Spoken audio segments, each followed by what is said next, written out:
Hello student welcome to ओमर PS creation आज तुम मान काणी प्लस 3 फोर्थ सेमिस्टर हिस्ट्री ऑन स्कोर पेपर 9 रो तार थर्ड यूनिट रो long selective question answer discuss करबा ए वीडियो रे सो जो माने चैनल नुआ अछंती ए चैनल को लाइक शेयर सब्सक्राइब कर देबे एवं वीडियोटा शेष पर्यंत देखिबे वीडियो शेष रे केते सिलेक्टिव क्वेश्चन देछि जहा निश्चित भाव रे तुम मान को एग्जामिनेशन रे आसीबो जो माने यूनिट 1 किबा यूनिट 2 रो क्लास गुडी को देखि नाहंती ता डेस्क्रिप्शन लिंक रे दे देबी ता चेक आउट करी देखि नेबे ओके। मोगल जुगर भू राजस्व संबंध में संक्षिप्त एक विवरणी प्रदान कर ए क्वेश्चन टा एग्जामिनेशन आउसी जोटा कि तुम रेवेन्यू सिस्टम उपरे ओके। मोगल शासन समय एक श्रृंखलित राजस्व व्यवस्था प्रचलित थिला से समय भू राजस्व आदाय होउथिला ओके। राजा माने जो भू राजस्व उपरे ही से माने कोन करथिले ना टैक्सेस लगेथिले ओके। अकबर को पूर्वरु अधिकांश जमी संभ्रांत कर्मचारी और सैन्य मानक अधीन रे थिला। राजकीय जमी बा खारिसर जमीर परिमाण थिला खूब स्वल्प राजस्वर प्रकृत परिमाण जना जाऊ नथिला तेणु राजस्व पद्धति परिवर्तन करिबा पई 1563 ख्रीष्टरे अकबर खारिसा जमी गुड़िकर परिचालना दायित्व इमदत खान को देथिले। शेरशाह राजस्व नीति साम्राज्यर समस्त प्रांगण में प्रवर्तन करा जायतिला एवं 1567 ख्रीष्टरे मुजाफर खान साम्राज्य प्रत्यक्ष अंचल एक प्रकार कर धार्य विरोध में मत देले तेणु विभिन्न अंचल रे प्रचलित अनुजाई अर्थ आकार रे राजस्व देवाकू कृषक मानकू कुहागला। 1580 ख्रीष्टरे राजा टोडरमल सहायता रे भू राजस्व नीति संपूर्ण रूप से परिवर्तन होता। राजा टोडरमल जे कि अकबरंक ओके मंत्री थिले अर्थमंत्री मध्य थिले से तांकर नीति साधारणतः आईन दहशाला पद्धति को ग्रहण करा जायथिला। टोडरमलकर भू राजस्व नीति को टोडरमल बंदोबस्त भी कहा जाय मन रख ओके।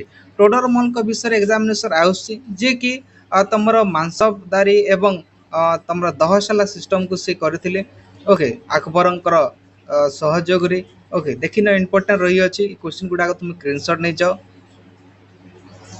नेक्स्ट क्वेश्चन परवर्ती मध्ययुग रे भारत रे हेउतिबा सामुद्रिक वाणिज्य संपर्क रे उल्लेख कर ए क्वेश्चन एग्जामिनेशन आउस पले मन रख इंपोर्टेंट रही।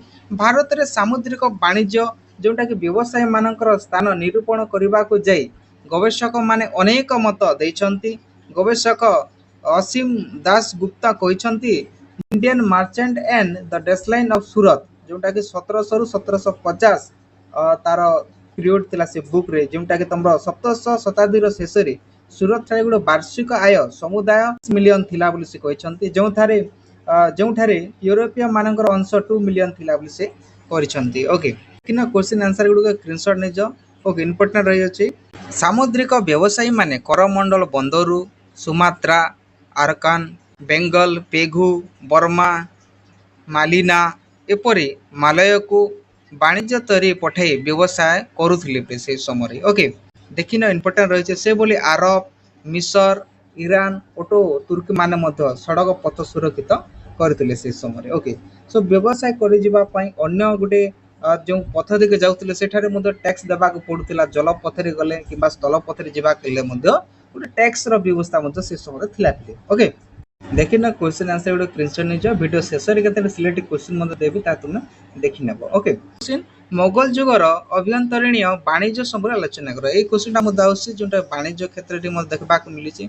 मोगल सम्राट माने उभय अभ्यंतरीण एवं वैदेशिक व्यवसाय वाणिज्य उन्नति दिगरे तत्परता प्रदर्शन करने सहित विहित पदक्षेप ग्रहण करथिले।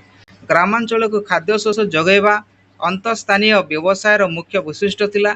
खाद्य शस्य व्यतीत सहरांचल कारखाना गुड़ी को तुला नील प्रभृति कंचामाल जगैबा ग्रामांचल मुख्य कार्य थिला ओके। ता सहित वैश्य माने ग्राम्य बणिया बंजार मंडी को कस्बा को खाद्य शस्य पठाउथिले ओके।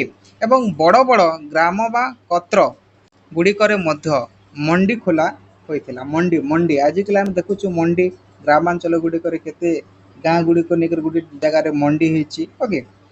जो मंडी ठारे की कौन होता ना ग्रामांचल सब खाद्य शस्य गुड़ आसला मनकर धान मंडी तुम जानी धान मंडी गुड़िक ओके सेमती मंडी गुड़िक थिला ओके। खाद्य शस्य सेठारे आसिक रहुथिला ओके।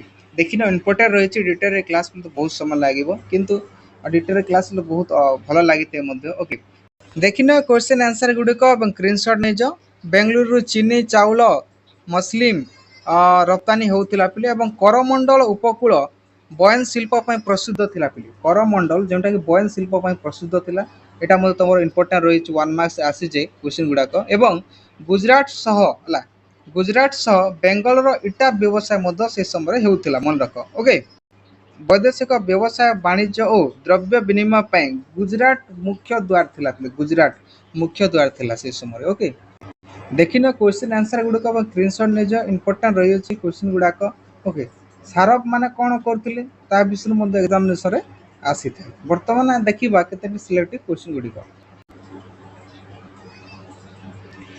थर्ड यूनिट रो केते लॉन्ग सिलेक्टिव क्वेश्चन गुड़िक देखिनियो निश्चित भाव रे क्वेश्चन मध्यरो तमानको एग्जामिनेशन आसीबो सो जे माने नुआ छंती ए चैनल को लाइक शेयर एवं सब्सक्राइब कर देबे।